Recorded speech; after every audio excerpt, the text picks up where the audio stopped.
রান্না করবেন কি করে কাঁচা আনাজও ঝুড়িতে করে, আর পরে চা খাবে, আগে তো ভাত খা।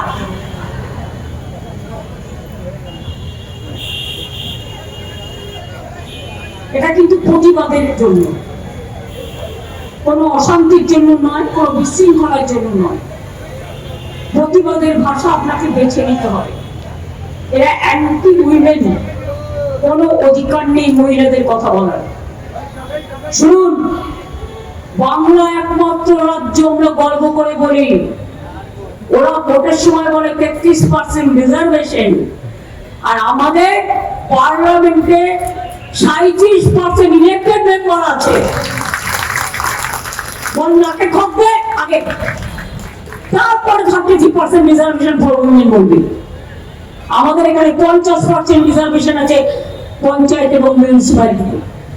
আমাদের এখানে মেয়েরা যারা চাকরি করে 731 দিন ছুটি পায়, এমনকি পেরেন্ট লিভও আছে বাচ্চা মানুষ করার জন্য।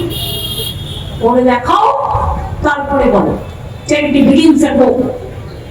ভোটের আগে 10,000 চুপি চুপি, তখন ইলেকশন কমিশন বাবু একেবারে ঠোকেনি, একেবারে ট্রাক্টর দিয়ে রেখে দিয়েছিলেন।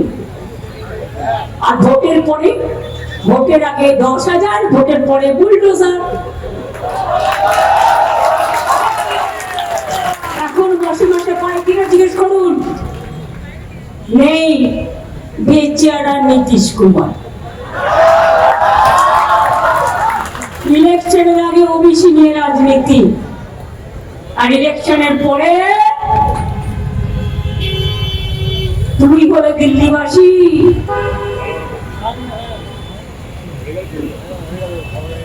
যেই গেছো বিজেপির খপ্পরে, সেই পড়েছে থাপ্পড়ে।